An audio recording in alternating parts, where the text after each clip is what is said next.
Oil Shock 2026, the anatomy of a physical crisis and the macro policy response. Welcome. It is March 2026, and right now there is a 2-mile wide stretch of water between Oman and Iran that is entirely blocked by military vessels, with a very real threat of anti-ship munitions. The result? A wealthy executive in Dubai is suddenly facing an acute food shortage, and your gas bill in Chicago just doubled overnight. We are literally looking at the single largest supply disruption in the history of the global oil market. Today, our mission is to map the economic anatomy of this historic shock. We are entirely bypassing the geopolitics and the military strategy. We want to understand the physical mechanics, why this specific blockade is crashing global markets, why the knee-jerk political reaction to slap price caps on fuel will probably trigger devastating shortages, and what a mathematically sound economic rescue plan actually requires. To really understand the economic fallout, you have to first understand the physical scale of the choke point itself. Under normal circumstances, the Strait of Hormuz handles about 20 million barrels per day of crude and refined products, roughly 20% of total global oil consumption, along with 112 billion cubic meters of liquefied natural gas. Right now, maritime tracking data shows that flow has plunged to a trickle. Roughly 350 oil-carrying ships, fully loaded supertankers, and empty vessels trying to get in are sitting idle, anchored off the coast of Fujairah and the Gulf of Oman. Why aren't ships attempting the crossing? War risk insurance premiums have surged from around 0.15% to roughly 1% of a vessel's hull and machinery value. For a modern VLCC with a hull value of $100 to $150 million, plus a cargo worth another $200 million, that's an extra $3 to $5 million in insurance costs for a single voyage, completely obliterating the profit margin. On top of that, Iran has instituted an informal, safe passage fee, demanding up to $2 million per vessel. And then there's the human element. The International Transport Workers Federation upgraded the region to a warlike operations area, which gives every single seafarer the legal right to refuse to sail into that zone without losing their job. You simply cannot move 20 million barrels of oil a day if the highly specialized crews required to pilot these massive floating bombs literally refuse to steer them into a crossfire. If the oil can't get out of the Gulf, where does all the oil currently being pumped go? It backs up instantly into domestic storage terminals. But those giant white cylindrical tanks at export terminals are designed as temporary holding facilities, not permanent strategic reserves. When the ships stop arriving, those tanks fill to the brim within a matter of days. The numbers in the IEA data are staggering. Global oil supply plunged by 8 million barrels per day in March. The Gulf countries alone had to shut in at least 10 million barrels per day. Saudi Arabia shut in roughly 4 million, the UAE cut 2 million. But the figure that really stands out is Iraq. They dropped production by 2.5 million barrels per day, a 70% plunge within the first week of March. How do you physically execute a 70% production cut? You have to close the choke valves at the wellheads, but doing so abruptly is incredibly risky engineering. An oil reservoir is a delicate balance of geological pressure, water, gas, and crude. If you abruptly shut the valves, the pressure dynamics underground can shift violently, and the microscopic pores in the rock that allow oil to flow can become permanently clogged. For a country like Iraq, where oil accounts for roughly 60% of their entire GDP and 95% of export earnings, this isn't just an engineering hazard, it's a sovereign fiscal catastrophe.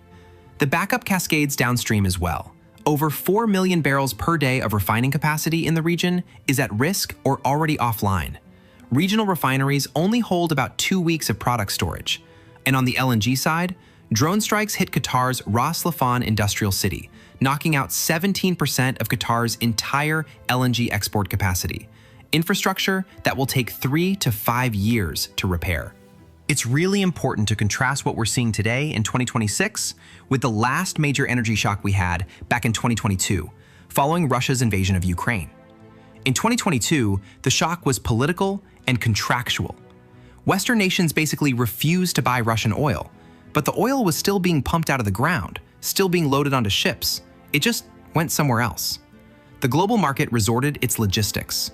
Russia sent its crude to buyers in India and China, and Europe pivoted to buying from the Middle East and the US. A huge logistical reshuffling, but the physical molecules of energy were still entering the global ecosystem. In 2026, the sources use a very different, very terrifying term: forced demand destruction. You can't logistically reshuffle a physical blockade. The alternative routes out of the Middle East are a fraction of what's needed. Saudi Arabia's East-West pipeline has a maximum capacity of about 7 million barrels a day. The UAE's Habshan-Fujairah pipeline handles maybe 1.5 to 1.8 million. Total, about 8 million against a loss of 20. You cannot safely exceed the engineered pressure limits of those steel pipes without risking catastrophic rupture. Even with pipelines maximized, the world is still physically short well over 10 million barrels a day. If 2022 was someone changing the nozzle at the end of the garden hose, 2026 is someone driving a literal truck onto the hose itself. All of this physical chaos translates directly into the financial markets. Brent crude has skyrocketed by 51% in the month of March alone, pushing close to $120 a barrel. That is the biggest monthly percentage gain on record, surpassing even the massive spike in September 1990 when Saddam Hussein invaded Kuwait. But as intense as $120 a barrel crude is, the refined products, the fuels that actually power planes, trains, and trucks, saw even more extreme behavior. Jet fuel in Singapore temporarily spiked 100%, hitting $240 a barrel. Why? The Middle East is the cornerstone of global middle distillate exports. Their massive, highly complex refineries are completely optimized to take the heavy, sour crude abundant in the Gulf and crack it into high-quality diesel and jet fuel. When that supply vanishes, refiners and airlines in Asia scramble to buy whatever physical supply exists on the open market. Pure panic. And the demand is highly inelastic. An airline cannot tell its planes to fly on good vibes. Then there's the rockets and feathers phenomenon. Retail prices shoot up like a rocket when crude costs rise, but float down like a feather when crude costs fall. Consumers, relieved to see any price decrease, stop searching for better deals. Retailers exploit this drop in consumer search intensity to maintain wider profit margins for an extended period, letting the retail price drift down as slowly as local consumers will tolerate.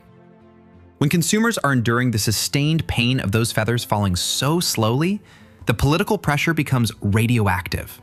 Economics and politics fundamentally clash during a severe supply shock. The economic reality requires prices to rise to reflect scarcity. The political reality requires politicians to shield their voters from sudden, visible financial pain. The overwhelming political temptation is to step up to a podium and announce, "We are capping the retail price of gasoline. No station is legally allowed to charge more than $3.50 a gallon." It sounds incredibly decisive. It projects an image of compassionate, forceful intervention. But empirically, capping prices during a physical supply shock is one of the most destructive macroeconomic actions a government can take. Here's the fatal flaw. The consumer sees $3.50 a gallon and thinks, "Great, the government fixed it. I don't need to change my commute at all." Consumer demand stays artificially stimulated at pre-crisis levels, but the physical supply is still violently constrained. When demand wildly exceeds the available physical supply at that artificially capped price, you inevitably run out of the actual physical commodity. The result isn't just expensive gas, it's literally no gas at all. You get the miles-long lines at the pumps that defined the 1970s oil shocks. And when there's a massive gap between the artificial government price and the true elevated global market price, you instantly spawn a deeply entrenched black market. Organized syndicates buy millions of gallons of the artificially cheap fuel and smuggle it across the border to sell at the true, exorbitant market rate. The government that implemented the price cap is essentially using taxpayer funds to subsidize the profit margins of international smuggling syndicates, while their own citizens wait in line at empty gas stations.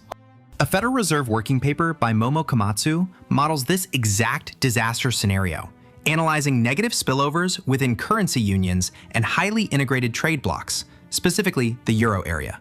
Imagine country A and country B share a border and an integrated energy grid. A massive global supply shock hits. Country A panics politically and immediately caps retail fuel prices. Because their prices are capped, their citizens don't feel the financial severity of the shortage. They keep their home thermostat set to 72 degrees, continue driving single occupancy vehicles, and do not voluntarily conserve any energy. Here's the brutal game theory math. Because Country A is refusing to conserve energy while drawing from the shared, constrained regional supply pool, Country B, which bravely decided to trust the free market and did not cap prices, is forced to absorb the absolute entirety of the physical shortage. The paper proves mathematically that if one nation caps prices, the uncapped neighbor experiences a supply shock of twice the magnitude. The data from 2022 confirms this theory. Energy inflation in European countries without price caps ran roughly 30 percentage points higher than in the countries that instituted caps. This initiates a toxic race to the bottom, a classic beggar thy neighbor dynamic.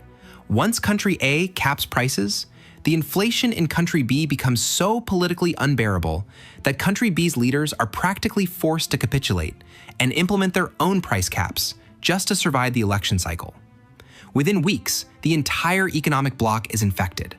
Massive market distortions, soaring sovereign debt to fund the subsidies, and widespread physical rationing. The Federal Reserve paper concludes unambiguously: the optimal cooperative outcome for a trade bloc is for no country to impose a price cap. If price caps are off the table, how do you protect lower-income families? Rejecting price caps does not mean rejecting social assistance. The consensus among the IMF, the World Bank, and the IEA provides a very clear alternative: targeted cash transfers. The distinction between a price cap and a targeted cash transfer is the difference between a blunt instrument and a surgical tool. A price cap subsidizes the commodity itself, universally. Yes, you're helping the struggling single mother commuting in a 20-year-old sedan, but you're also using taxpayer money to subsidize the massive fuel tank of a millionaire's private yacht or their luxury G-Wagon. It's a wildly regressive, inefficient use of public funds. With targeted cash transfers, the government identifies lower and middle-income households through tax data and deposits a direct cash rebate, say $200 a month, directly into their bank accounts. The working-class household now has the liquidity to absorb the cost of their daily commute, and they're financially protected. But the actual retail price of gasoline at the pump still reflects the true high market rate. The vital conservation signal remains completely intact. Even with the $200 government rebate in their pocket, that family is still highly incentivized to conserve fuel. If they save gas, they don't just save money on gas. They get to keep that $200 and spend it on groceries, clothing, or rent. Think of the bullseye model. Universal price caps waste billions subsidizing every liter of fuel consumed regardless of need. The biggest beneficiaries are the high-income, high-consumption consumers, luxury SUVs, massive homes. Those are wasted fiscal subsidies landing on the outer rings of the target. At the center of the bullseye is the protected core, targeted cash transfers to vulnerable households. This is the surgical solution.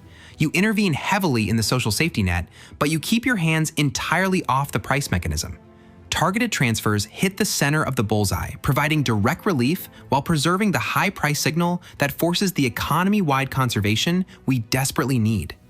You completely protect the vulnerable demographic while preserving the nationwide financial incentive to use less of the blockaded commodity. The second prong of the rescue plan involves direct intervention in the physical market. The member countries of the International Energy Agency unanimously agreed to release 400 million barrels of oil from their emergency reserves, the largest coordinated stock draw in the entire history of the IEA. But we need to put that number in perspective. If the Strait of Hormuz blockade is keeping roughly 8 to 10 million barrels a day off the global market, a 400 million barrel release buys the global economy roughly 40 to 50 days of cover. Think of the SPR like the glycogen reserves in a runner's muscles. If you're suddenly forced into a full sprint, your body dumps those reserves into your bloodstream to give you a massive burst of energy and keep you from collapsing. But glycogen reserves cannot sustain you through a 26-mile marathon. The SPR release is designed purely to inject massive, immediate physical liquidity into the market, break the initial panic buying cycle, prevent refineries from immediately running dry, and buy the diplomats and negotiators a 40-day window to address the root cause of the crisis. But there is a massive physical hangover. Those 400 million barrels eventually have to be bought back from the open market to refill the caverns, probably at significantly higher prices, creating a massive future burden on taxpayers. Demand-side measures remain absolutely essential. And here is the central message of this presentation. You cannot solve a physical shortage of molecules with a fiscal decree on prices. The oil is physically trapped behind a geopolitical blockade. The market must destroy demand to rebalance. The role of government is not to artificially lower prices to maintain impossible consumption, but to protect the most vulnerable while the market forcibly adjusts.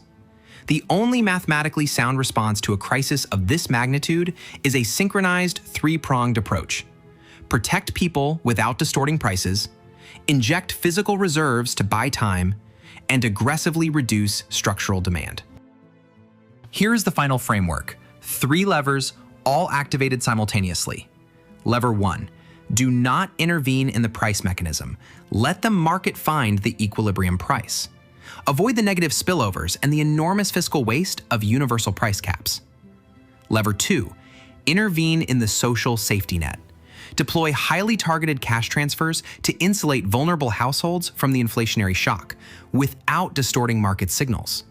Fund these transfers through a windfall tax on excess energy company profits, capturing the extraordinary crisis-driven returns that exceed historically average thresholds. This way, you shield the working class from inflation without adding a single dollar to the national debt. Lever 3. Intervene in the physical market.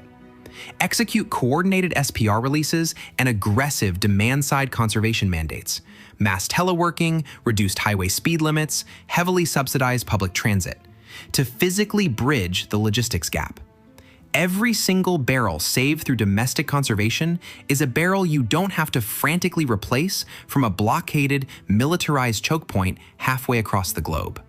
The overarching theme is the profound, almost terrifying interconnectedness of the modern world.